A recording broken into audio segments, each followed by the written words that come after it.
kakang goning sira sowan ana ing Kadipaten Sleban kepriye pangabaramu wong bagus menika tansah rahayu Kang Mas inipun kula prapta wonten ing sedaya panjenengan boten kathah rupen kula ngaturaken sembah bekti mutikan tak tampa ora liwat puja kramanipun Kakang Bayu tampan kaya Mas sanget-sanget inipun kula nabi Kang Mas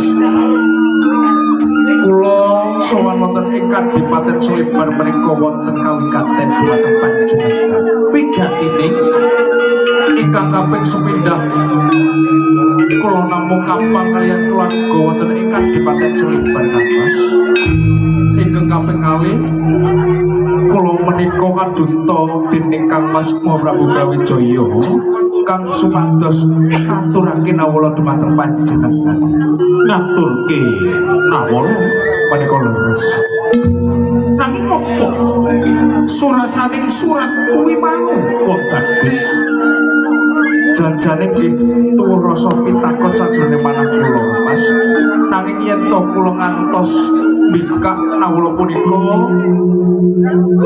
kula teges lancang dumateng Kang Mas Prabu Brawijaya Yai Taranggono ora usah selak sarata pun Kakang kepingin ngerti apa to isining surat kuwi mau monggo-monggo nawala punika panjenengan tampi iki tak topo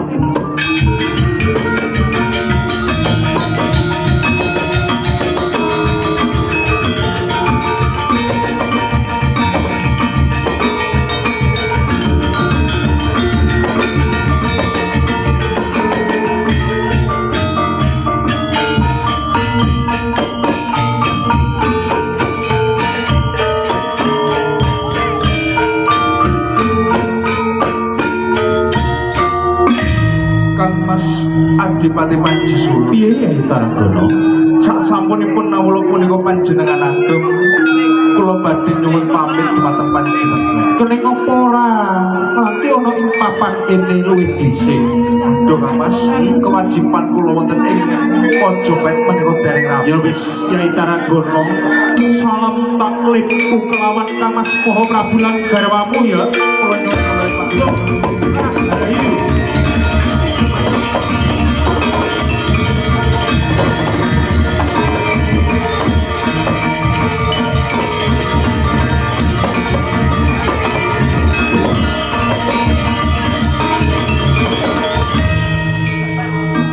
semoga padang bocor raos kula ingkang ngatapi ana wigati apa ya Diaji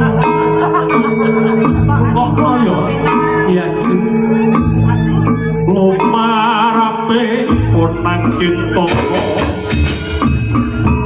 katur diko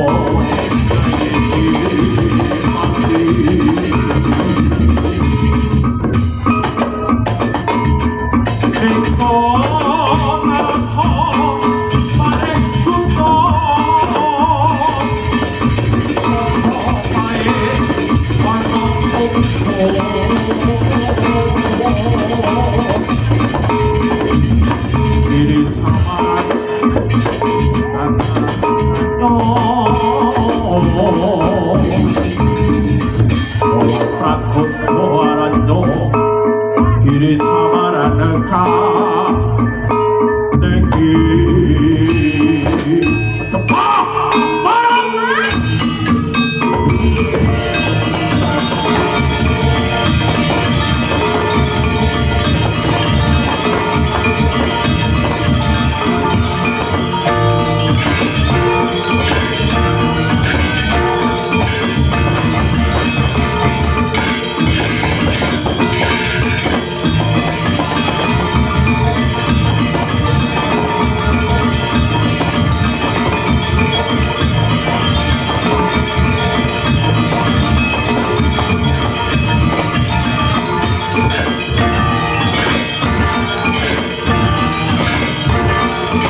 perkawis to.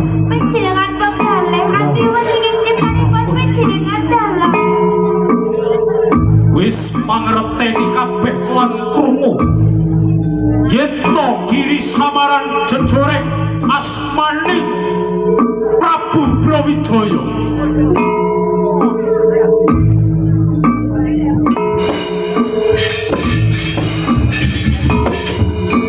Wah, Kangmas sampun Kangmas.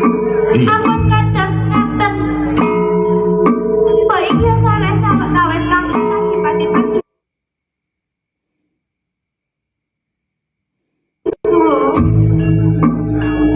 takeh lampun. Aku bisa kali ora ing Kadipaten Slepan. Yen ora mocok jaganing Kala Pragodo. Kula mangertosi. Panjenengan boten terima kalian Kala Pragodo. Satrio, Saleh sawetawis Kangmas. iki perkara kang gedhe. Ita cek.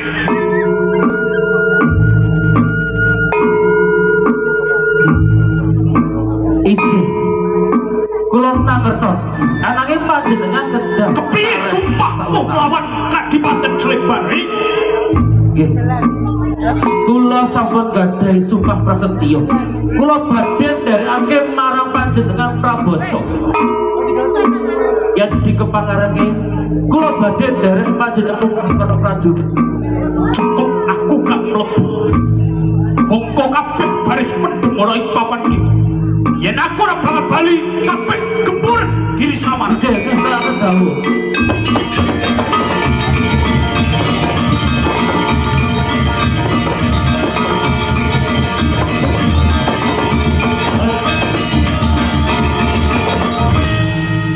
Sigro jumangkae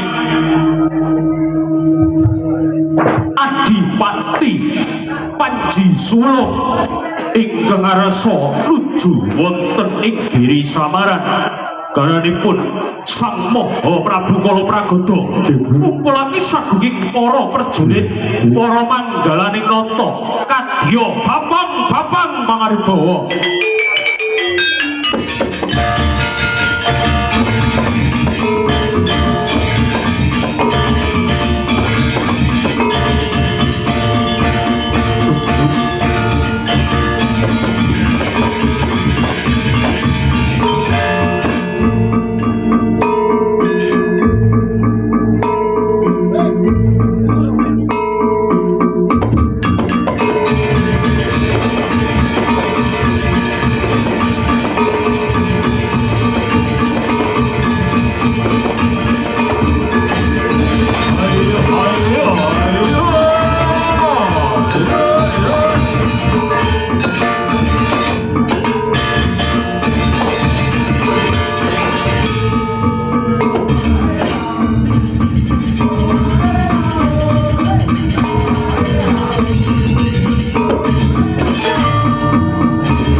ngantos rawuhing Sang Mahaprabu Kala Pragoda sagenging para putri-putri kederek nakil wonten ing pawiyatan agung kadya pekaring Sekar Panganibawa.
busananing sagenging para putri-putri ingkang negara wiwit Sang Mahaprabu Kala Pragoda minggah wonten ing Pendhapi Agung Dlamak Pori Kadya Jumlanging Pawana Mari.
Kenapa?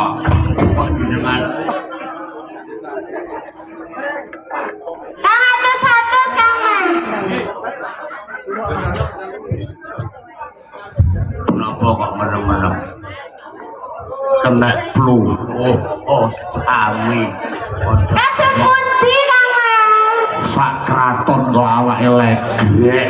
Lah nggih menika metandake yen to semangat anggenipun nindakaken kewajiban Kang Mas. Hece kurang pirang bengi nduk. Kanton sak. Sesuk pijet gak oleh. Nggih Kang Mas. Wedi bareng to.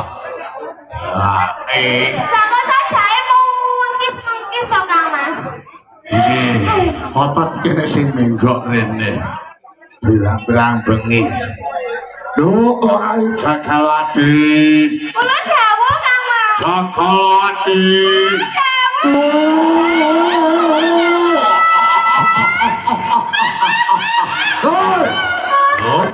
Awak wadon melu kok lambene mikir kaya diuntal-untal.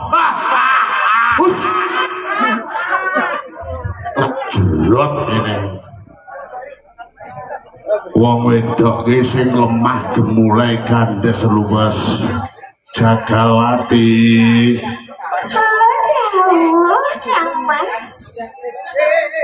Jagalati. Dawuh kula Kang Mas.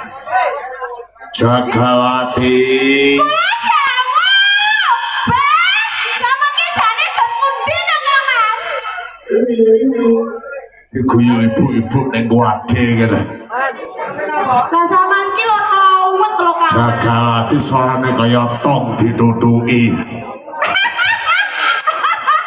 Jogoyo. Jagalati suarane kaya tong ditutuki. Kenapa? Ya terdang-deng nduk kadang wong ayu Jagalati. Dawuh. Piye kumpule kabeh para putri-putri ning Giri Samaran nduk. Kula kinten anggenipun sedaya nderek sowan ngesepan jenengan dalem sampun boten wonten ingkang Pinter tenan kowe. Ayu tenan kowe. Ayune piye nduk? Ayune nduk. Bayi. Dawuh. Piye Kang Mas? Ayune piye nduk? Ayune piye no?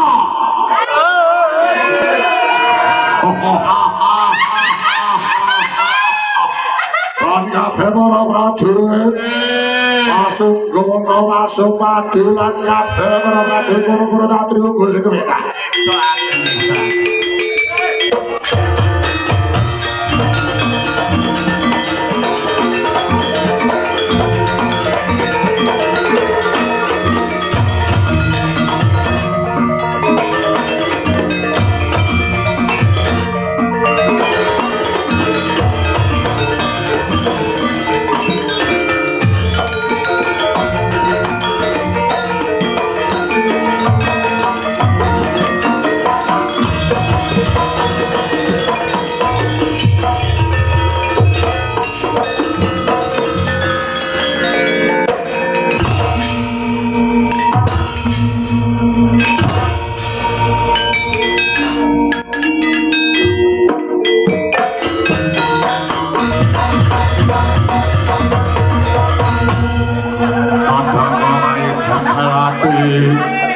Iki kasih dulu Kang Mas. Ora nek akeh kumpuling para prajurit ono kono gaul diwiti nggonmu asung tambagya ya.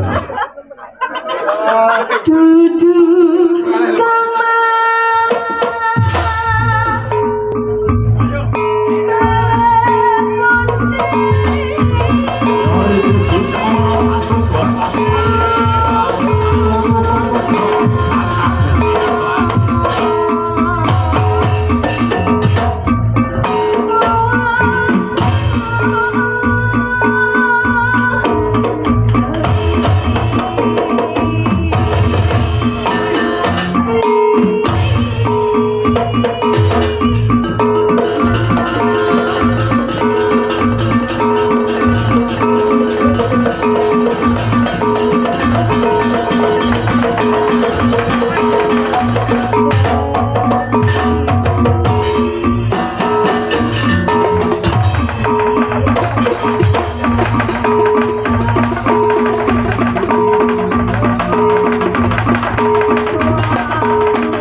yo kene nggonmu ngaturake sumpah bagya kanthi rama rakyat puja wangestune kakang gage ditamani ya Pak. Dadang yen dalem nampi Kang Mas. Soe sing nggonmu ngaturake sumpah bagya daya-daya pun kakang kepengin mangerteni piye kepikiran kabeh para putri-putri ana ing Giri Samaran wong ayu. Kula kinten anggenipun kula glonta sedaya para kadang Kang Mas. Sampun nindakaken kewajibanipun piyambak kanthi prigel Kang Mas. Sedaya menika boten ngantos menawi dawuh. Ngantos dados perjuanganipun panjenengan dalem Kang Mas. Kadang wong ayu kala ati. Aku percaya marang aturmu. Ning mungkulipun kakang ya ayu. Aja ale-ale anggonmu nglontah kabeh para putri-putri ana ing Giri Samaran. Supaya putri ana ing Giri Samaran bisa dadi tulodo putri saka manca negara.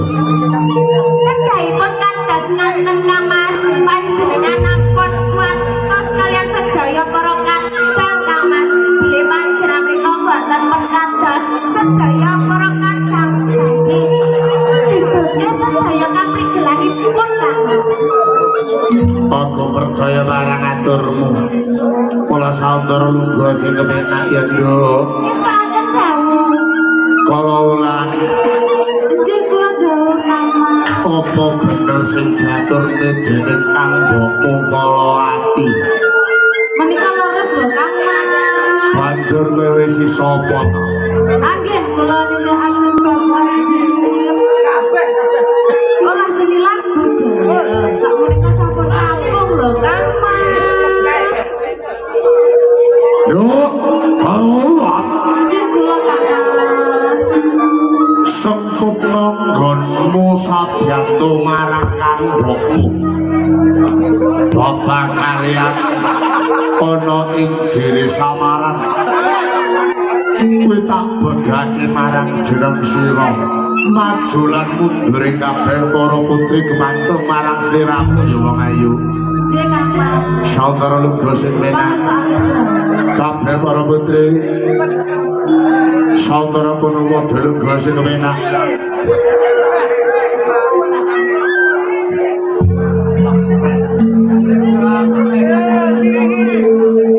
Marang jeneng Siraya iku disengara.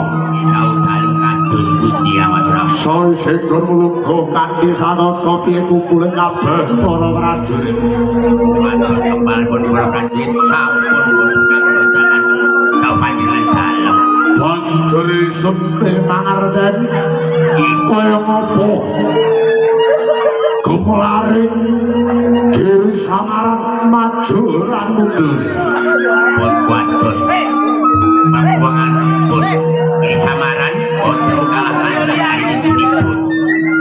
Tapi kalipun prajurit Giri Samaran sampun dengkung agak bermusuh memberi panjangan dadan ampun kuatus sama kakadeng lolan hati-hati.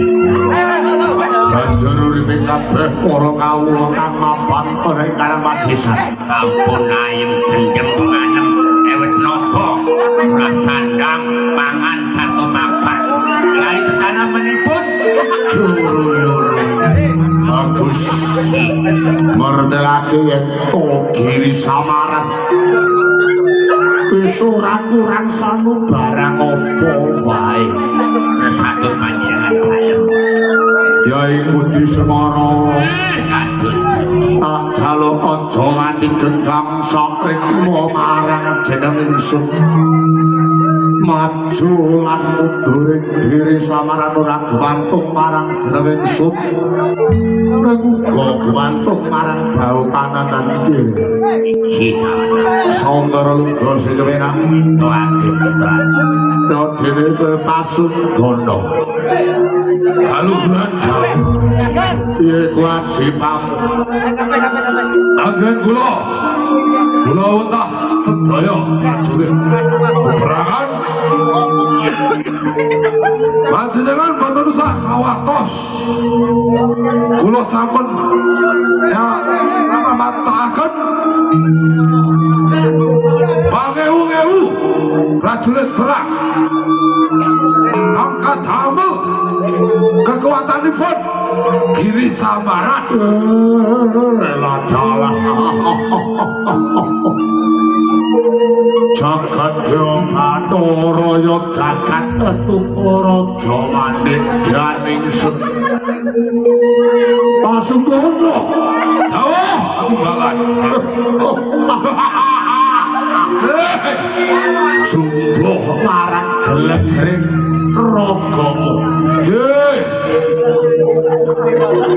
kasingataning gonmu matur kuwi saya suwe saya cetha nggih bawalku pripun supaya ning Giri Samaran daya kekuatan sing kuncara aja ale-ale gonmu karang padesan pilih ana bocah nom-noman iriten ana ing Giri Samaran peperen gladinet supaya besok bisa daya kekuatan ana ing Giri Samaran wis takon dawuh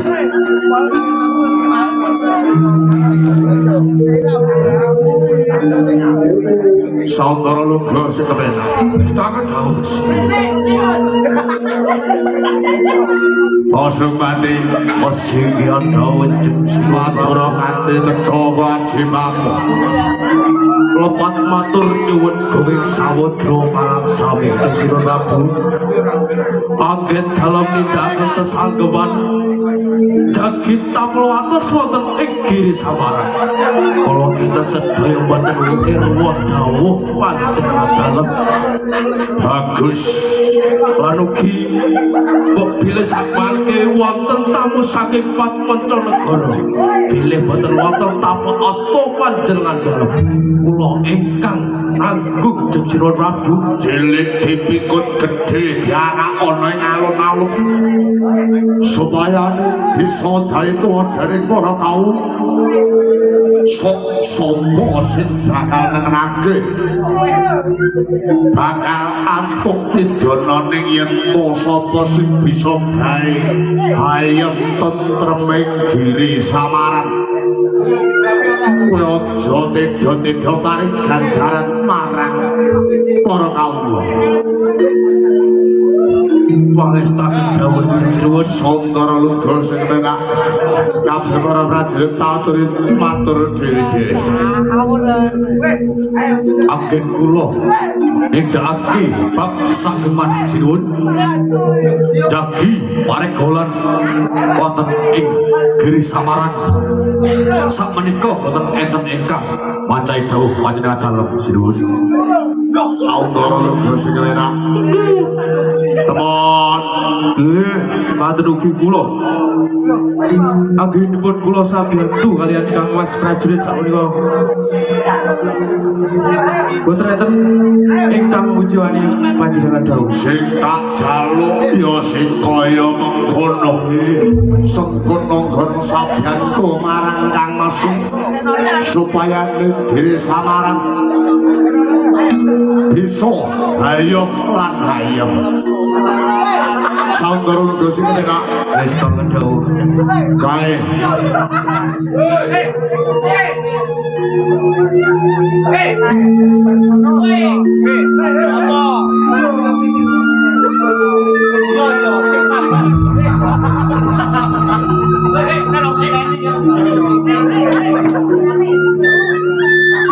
kewajibanmu piye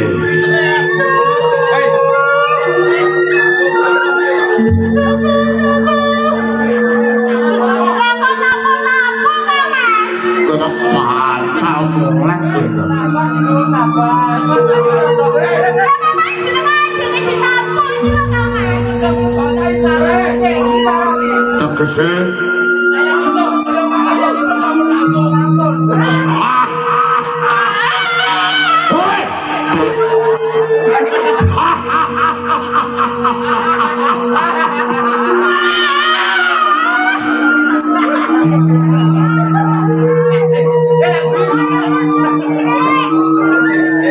pacal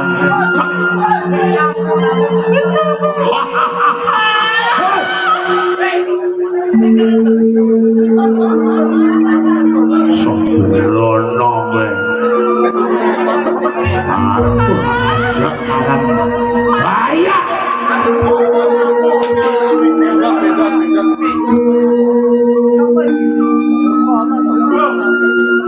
prajurit prajurit aku percaya marang aturmu mula sregep nggonmu maring sabda marang kadang-kadangmu kok petuk barang itu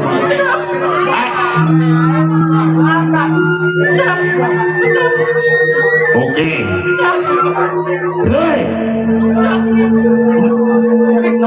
mantap mantap kowe gelem tak jotos kowe gelem tak jotos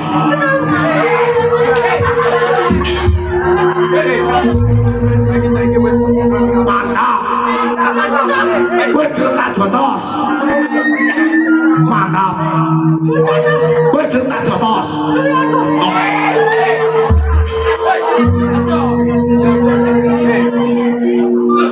mantap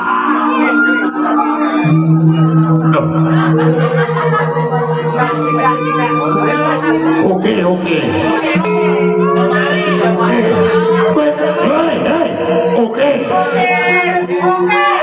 kowe gelem tak pacal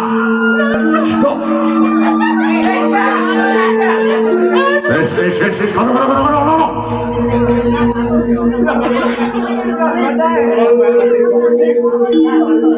ya ikuti semua